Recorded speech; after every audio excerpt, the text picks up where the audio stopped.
A very good afternoon to everyone present here. I welcome you all to the one and only The K Talk Show, where conversation matters by Krypton Public School, Moradabad. Today, I, SINGH And I, Gaurang Chauhan, of grade 11th are here to host the show.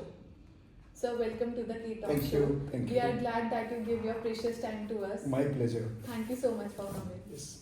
we have with us one of the more respected personality of our district and ideal for all, the one and only SP City of Moradabad, Mr. Vijay Singh, PPS. Today, we are honored to have with us as a distinguished personality as our chief guest, Thank you. Mr. KUMAR and Vijay Singh, SP City, a man of great intellect, commitment, and integrity. Mr. KUMAR and Vijay Singh is a highly educated individual holding a master's in law. His academic achievements had a testament in his dedication and pursuit of excellence. Currently serving as a superintendent of police, Mr. Singh assumed his post in Moradabad on 31st July 2024. Since then, he has exemplified excellence, diligence, honesty, and leadership in every aspect of his service. His contribution to maintaining law and order, along with his ability to connect with the community, have earned him immense respect and admiration. Sir, your presence here today is not just a source of inspiration for all of us, but a reminder of values of hard work, discipline, and commitment to a cause. Thank you. We are truly privileged to have you with us. Thank you. So, being an ideal for our youth have some questions for you. Sure, please go ahead. So, what inspired you to join the police force? See, I was writing civil service examinations, and then I think probably you may not be aware of it, but there are various services Yes. which are made part of a combined examination. And once you write that, so according to your merit, services are allotted. So I got through this UP PCS, and my rank basically gave me this job, number one. But yes, my choice was to join this uniform services for the reason that my father was in army, ex-serviceman. He was in army. So my first love was for the uniform, because I saw my father in uniform most of the times. So I had some inclination towards it. Because earlier to this job, I got through Bihar Administrative Services also. So I was there in Bihar for some time as a STM. But I preferred to come to UP and join this uniform service. So it was my choice that I joined. And number two, there are certain incidences that also inspired me a lot. Like once I was sitting at my home in the native place. So that time a team of the police officers came, and they were talking to the villagers. So I couldn't find their behavior quite appropriate there. Yes. So that was also an incident which basically inspired me and motivated me to go for. I thought that time that मैं भी बन जाऊंगा police, तो मैं कम से कम I'll basically see to the behavior of the policeman, and I'll try to tell my people not to behave like this, because everybody who approaches police with some grievance is a person who is somehow victim of some offense or something, and the person is in distress there. So our first response should be as if I am treating that person as a member of my family. My behavior with them would be very good. Yes. So this is what is required. So that incident also was one of the contributing factors for my decision to join services. Okay, sir. So, what were the challenges faced by you during your preparation? See, I hail from a place, very small place in Bihar called Motihari, and my native place is quite away from there, around 50 kilometers. I started my schooling from my village school only. And though people don't believe it, but yes, I started my schooling from my village school. I studied till 5th there, and then after I joined my next school in a very small kasbah. From there I did my 10th, and from there I came to my district headquarters. I did my +2, and then after +2 also. But for some part of my academics, I joined Delhi University. I got a chance to be part of Delhi University, so I studied there. I did my masters, and then I did my LLB also. And during this journey, I had to face a lot of difficulties. I must admit that, because there was a lack of infrastructure at my native place. You won't believe, even the proper electricity supply was not there. So basically, I started my academics in the Lalten U. We used to take in the Lalten. You must have heard of the Yes, Lalten. sir. You must be aware of that lamp, Yes, sir. So we basically used to study with that lamp only. There was no electricity supply in my area. So that kind of challenges, and then I used to come to my school at the nearby Kasba till 10th on foot. So it was around 6 kilometers on foot that I used to travel. So it was quite difficult time for us. For at least for 4 or 5 years, I traveled like that only to attend my school, to do my basic my primary education. So it was quite challenging. From there, when I left my house, I came to Delhi University. After joining Delhi, I was fortunate to get a hostel there. So I stayed in one PG hostel called Guar Hall for 6-7 years. So in staying in hostel was quite cheaper compared to staying outside. So that is how I got a chance to stay in that. I got admitted in that school, and then in that hostel, and then continued there for 6-7 years. So that financial assistance or financial that I was getting from my family was quite enough to fit me there. But after some time, I realized that I need more funds. Yes, sir. So for that, I had to take tuitions also. So this is how on different fronts I had to struggle. So it was quite challenging, but the goal was very clear, that we have to do something really excellent, because that time my friends who came to Delhi University or who came to Delhi for preparations, majority of them, I realized that they chose something else. But my goal was focused. I had to clear this civil service only, and that is why I am here today. That's great, sir. So, any advice for the students preparing for civil services? See, I tell you very frankly that civil services is one thing that requires a very poised personality, and the aspirant should possess all good qualities, like he should be very focused, very patient, and very well disciplined also. Because I realize that discipline is one thing that makes an individual.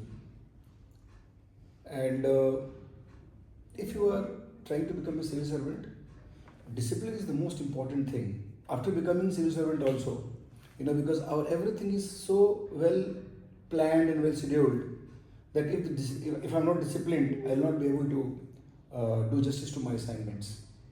So that way, the discipline basically gives you success. So one has to be very disciplined, very focused, very calm, very composed. If you want to just focus, because see, ultimately there are two important things that are required to get through this examination. Number one is a good knowledge, and number two is good analytical ability. Like the question, you must have heard of that. The people opt for different subjects, Yes, sir. and they can get through, but they get the same job. Like if you are writing civil service with mathematics, I'm writing with physics, Yes, sir. and if you get through, so both of us may become an officer there. Yes, sir. So what is tested there? What is tested is your analytical ability. Suppose a question from a particular subject is given to you, and if you analyze that question, so that would basically reflect your understanding of everything. So your IQ, your understanding capacity, your analytical ability, these are very important factors. So the aspirant has to see that whether he or she is possessing those traits or not, those qualities or not. And secondly, I would always say that you have to remain focused, fix your study hours, and then try to acquire knowledge. And knowledge is very important, because what is expected from you, the subjects have been designed in a way Yes. that the civil servant of the country should know each and everything of the country. right? Like should know the history and geography and polity and the entire system of the country. Nowadays there are 4 papers of general studies, right? So these 4 papers basically include a lot of aspects of Indian life and Indian society, Indian socio-political and economic life. So this is why this is tested. I mean, one aspirant or a person who is trying to become a civil servant should know each and everything of the country. Yes. So that is how your knowledge is very important. You have to focus and you have to remain focused and then try to acquire knowledge as much as possible in different about different aspects of Indian society. So this is very important. So knowledge, your focused studies, discipline, your understanding and ability of analyzing things are important determinants for anybody to become an officer through civil services. Great advice. Thank you. So the next question is, what message do you have for students who may be tempted to drive vehicles without a license? So this is one thing that I always try to teach students whenever I get a chance to go to a school. It is very unfortunate that if you go by data, the deaths due to accident is more than deaths due to crime. And I don't remember exactly, but thousands and thousands of people are dying in accidents every day. And you can't imagine the misery of a family whose member basically dies somewhere in accident. And we have seen that from our naked eyes. So, and I always try to, and if this is something related to a school, like a student of a school meets with an accident somewhere, so that brings misery, and that becomes a very what is called a difficult situation for the school, these classmates and the family members to bear with. So I always try to teach children not to do anything against the provisions of MB Act. If you are not major, if your age is not 18 years, if you are not holding a license, you should never touch a vehicle at all. Never touch that, right? Number 2, without acquiring proper knowledge of driving, you should get training for that. Once you are trained, then only go and handle. What is happening nowadays in society is that in schools, I am telling, because in school your age is always now a minor.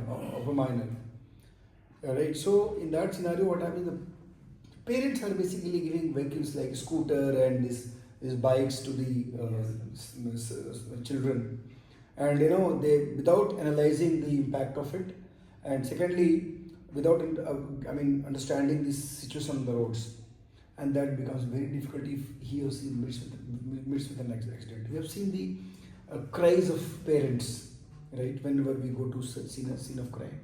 So my suggestion to all of you is that please do not do anything in terms of driving or using vehicles against provisions of Motor Vehicle Act, which is very important. Otherwise, you are an asset to the society.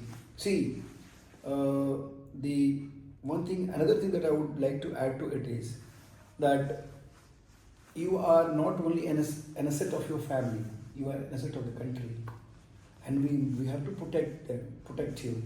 We have to encourage you, motivate you to do well for the country, right? So we will never, feel like losing any asset. So that is how I always suggest children not to do this, not to do anything. And once the vehicle or the bike is given to a child below 18 years of age, he drives very fast on the roads beyond the speed limits. So this is really very sad. So these are the things which every student should keep in mind. And not only that, I am suggesting, or I am basically asking all of you to just go and teach your parents in the house to wear helmet, to drive according to the MB Act provisions, to use seat belts, right? Tie seat belts always. Whenever you go in the car, you always tie the seat belt. To give your father or a mother lesson or a brother lesson who is there in the driving seat, that you should tie the belt, right? Otherwise, if you meet with an accident, there will be some difficulties for us. You teach them. So the children are having this onus also to teach their parents and other family members in the society, right? Thank you. That was a great advice, sir. Thank you. So the next question is, What was your experience as a student? Did you ever interact with the police during your school days?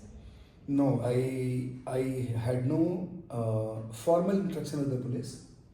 Like I was not brought to any thana or anywhere, and my one uncle was part of that police. So this much I knew, and my father was in army, so I had some idea about the people in uniform. That is it. But an informal interaction, as I said in the morning, in the beginning only, that I was sitting in my native village, and some policemen came and they were interacting with the villagers. So their behavior was not good. So that was an informal interaction, you can say, and a lesson also for me to keep in mind always while preparing for civil service. Yes, so that was informal interaction, you can say. Okay. So the next question is, what do you think is the most rewarding part of being a police officer? To do instant justice, which gives a lot of satisfaction. I tell you, many times when a person in distress, a person in need, a person who is a victim comes to my office, and I take action and I try to get the issue resolved.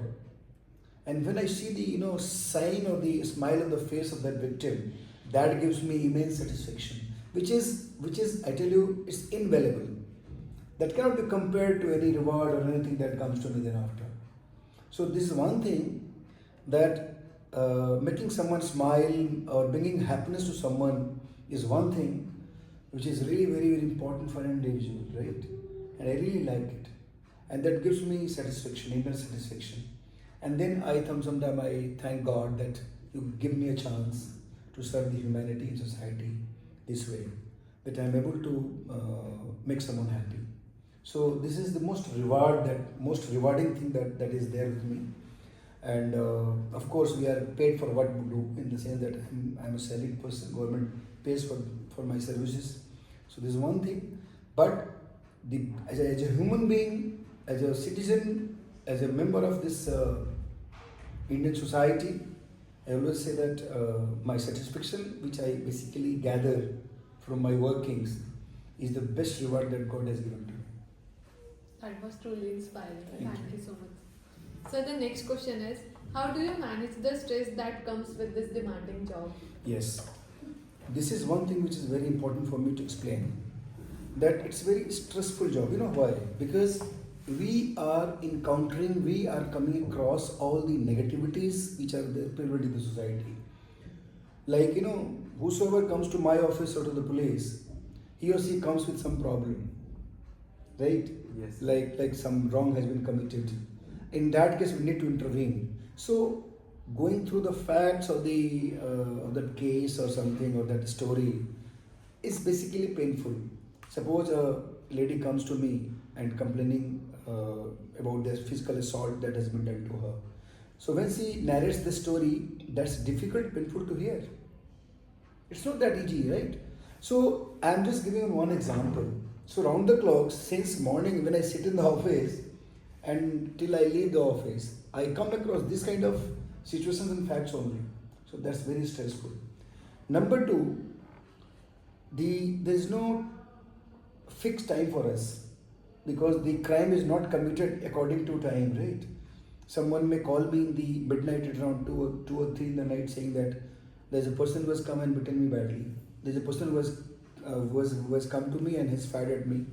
So in that scenario, I can't say that there's not proper time to intervene. I have to take up that case immediately. Or anything wrong goes anywhere in my area of responsibility. So I need to attend that immediately. So there is no fixed timing, working hours for us. Number 3, there are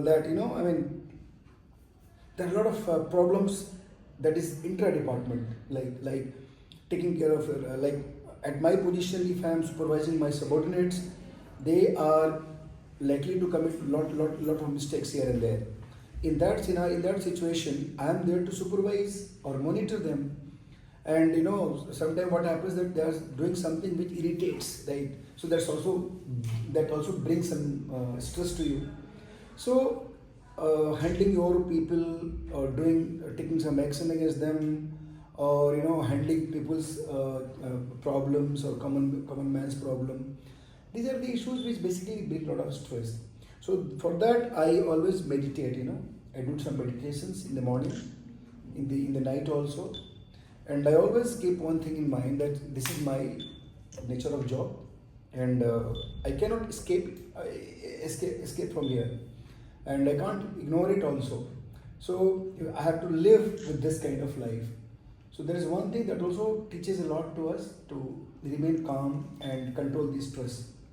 But yes, stress is one thing which we try to overcome, we try to come out of it, but that's difficult most of the times.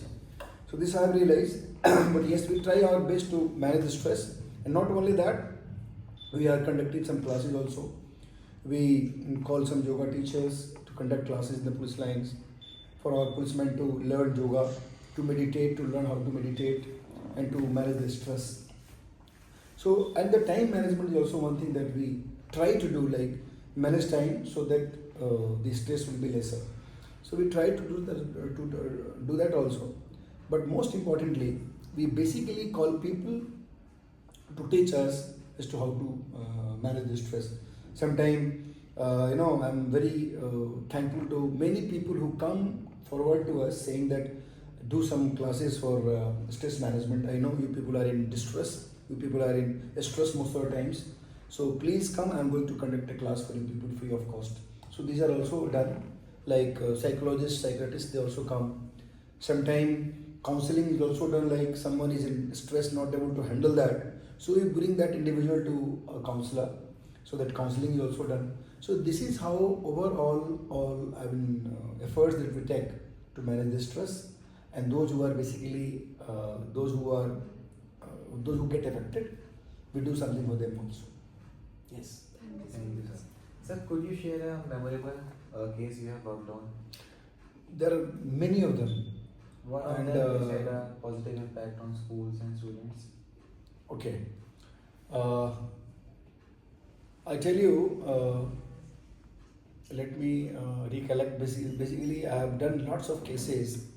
So, but yes, there's one thing that I would try to tell you people is that I was posted at Ghaziabad in the year 2014, and I used to go to Thana, and I used to hear about the problems of parents who lost their child, in the sense that their child got disappeared, the child disappeared, and the police is not doing anything to recover them and to find them out, to locate them. Police is always this job is very stressful.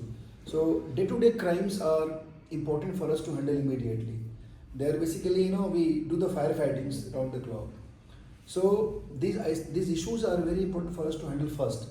So in case of such like missing children case, we were not having time to or resource to just go and find out the missing children.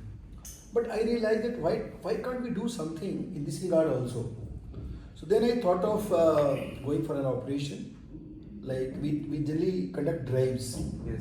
Suppose we have to catch criminals who were involved in murders and all. So we conduct a drive for a particular time so that they will be caught in mass. So similarly, I basically spoke to my seniors. I requested them that we can go for a drive to recover the missing children also.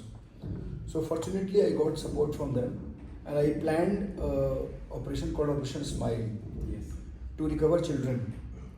And you won't imagine, the stories are very, very scintillating ones, because there was a guy who was missing for the last 5 years. We recovered that. You can imagine the fate of the family. You can imagine the heart and the feelings of emotions of those parents who are not able to find their child for the last 5 years, right? But fortunately, God was very fortunate to me, and I must thank God for this, that I got a tremendous kind of energy that I couldn't explain myself as to how did this happen. Then I got that child back, and then after, you can't imagine my operation. We sent more than 30-40 teams throughout the country to find out missing children who were missing from Ghaziabad. So I had to plan it out very meticulously so that my people who are going to locate them or find them out, will not be having difficulties. So it was all documented thing that was done, and then finally we started the operation that shot into fame like anything, because then we talked to our then DGP sir. He was very kind enough to get this operation conducted throughout the state, and then after this entire media from Noida, they started coming interviewing. Then this basically operation caught eye of the entire country. And then I was suggested to go and address to the nodal officers of anti-trafficking cells in the state heads of trafficking. So they all came to Delhi. I addressed them as to how did I conduct that operation. And then after, this entire operation was conducted throughout the country. In 2015, the data says that more than 25,000 missing children were recovered back, and they were basically got united with the family.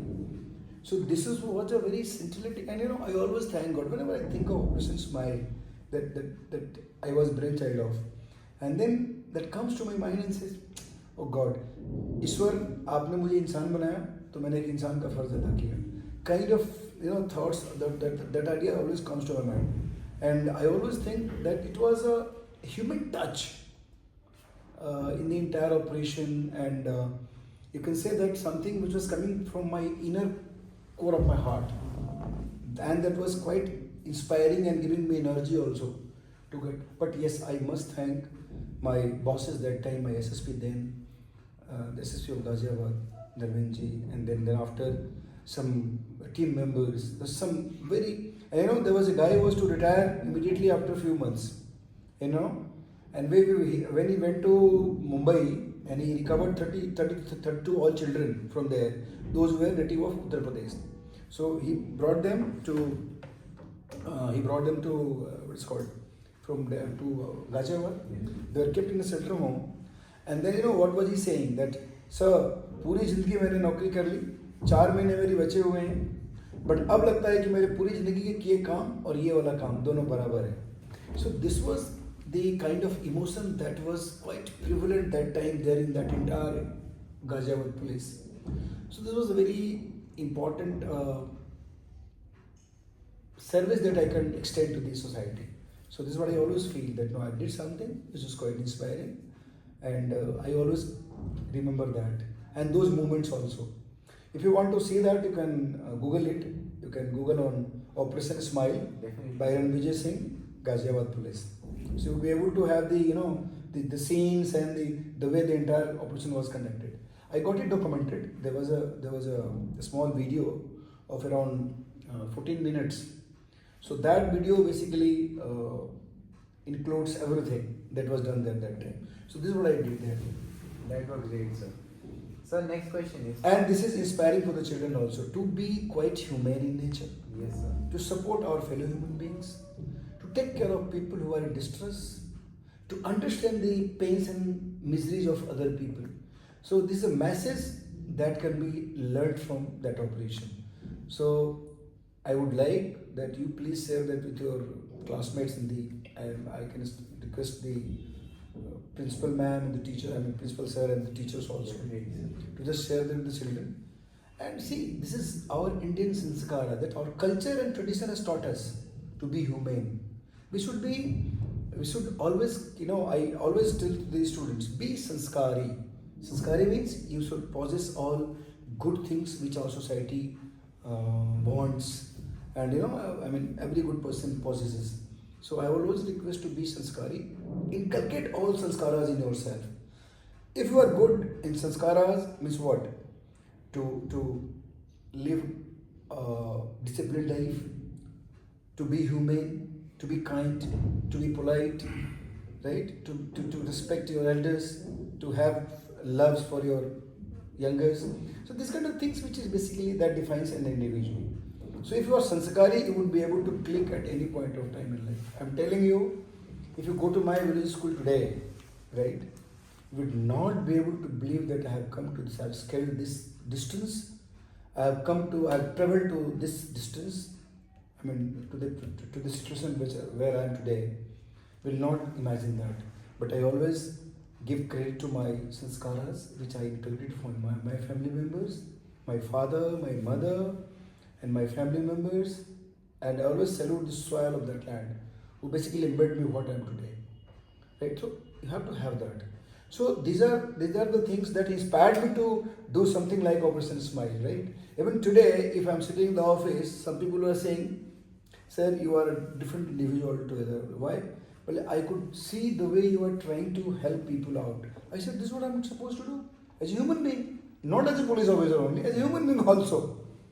So I think these are the good things that should go down to the generations. Yes, sir. And both of you are listening face to face, and this message should go to the whole school for all children to learn something. If any of you do something according to my suggestions and instructions, I would be really grateful to that. Definitely, sir. Thank you, sir.